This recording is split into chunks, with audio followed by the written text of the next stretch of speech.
Hello, and thank you for taking the time to attend my speech today. We have a problem that has slipped through society and going unchanged for years. It's long overdue that we re examine and raise our federal minimum wage. Today, millions of Americans work in jobs that pay too little and offer too few benefits. They serve food, clean offices, take care of the young and elderly, stock shelves, deliver pizza. They work these jobs year after year while caring for children, parents, trying to save for college, paying their bills. But despite their best efforts, these low wage workers are falling further and further behind. The federal minimum wage of $7.25 an hour is locking millions, most notably women of color and single parents, in poverty. If you work hard, you should earn enough to get by. And right now, the place to start is by raising this poverty wage. As said before, raising the national minimum wage is well overdue.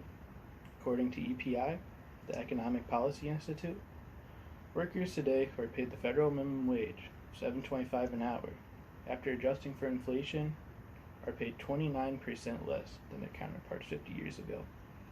This is despite the fact that the economy's capacity to deliver higher wages has doubled in the last 50 years, as measured by labor productivity, or the amount of output produced by workers. Had the minimum wage kept pace with the labor productivity growth since 1968, it would be more than $20 an hour today. Today, however, a single parent earning the current federal minimum wage does not earn enough through full-time work to bring his or her family above the federal poverty line.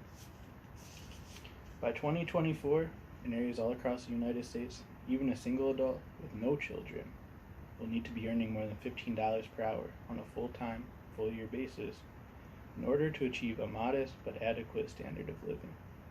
Earning at least $15 an hour will be a necessity for parents who wish to raise families. Two adults working 40 hours a week at $15 an hour will be earning less than $60,000 a year. These two adults have two children. By 2024, there will be no area in the country where they can live and meet the basic requirements of their family budget with wage income alone. These basic requirements are still not an ideal way to live, however. They do not include any amount for saving for retirement, buying a home, or even emergencies. They simply describe the minimum amount of money a family needs in order to pay for a limited number of necessities. The Fair Labor and Standards Act, enacted in 1938, was to protect this nation from evils and dangers resulting from wages too low to buy the bare necessities of life. Anything less than $15 an hour by 2024 will not adequately carry out this purpose. So, now that we understand what the problem is, we can look at what raising the federal minimum wage can do for us as a society.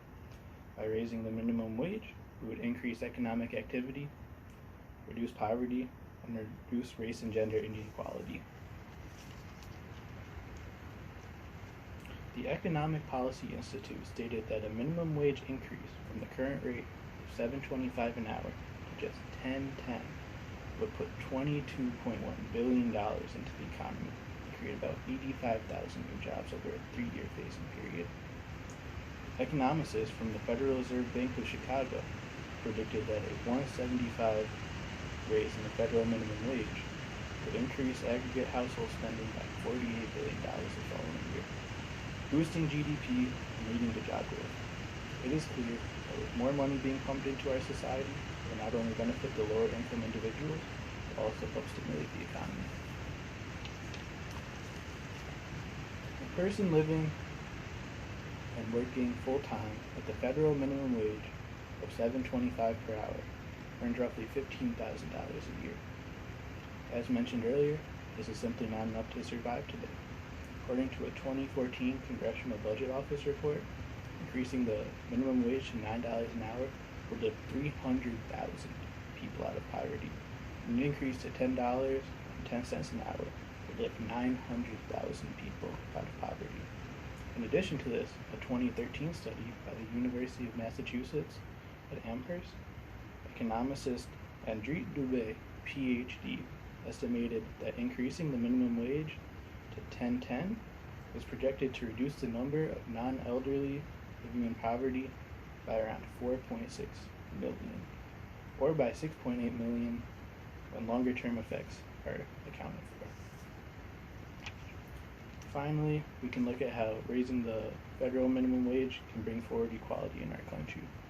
Despite representing 47% of U.S. workers, women make up 63% of minimum wage workers. African Americans represent 12% of the U.S. workforce and make up 17% of minimum wage earners. 16% of the labor force is Hispanic, and they represent 21.5% of all workers making the minimum wage. In a time when the median income for women is 78% of the national median income, and African Americans and Hispanics make 67% and 79% of the median income respectively, increasing the minimum wage is necessary to create a more equal distribution for disadvantaged people. Hearing all of these statistics have hopefully swayed your opinion towards raising the federal minimum wage. You may also be thinking, what can I do about it? I'm just a single person. The sad fact of the matter is, no one can do this themselves. Because this is a government-decided affair, we must come together on this issue. The most important thing we can do is get out and vote. Get people in the office with your best interest in mind. Getting candidates who want to fight for you elected is a crucial place to start in this problem. If you cannot vote, there are still actions you can take to help fight this problem. You can contact your state representative and let them hear what you have to say. You can go out and lobby for federal minimum wages to increase.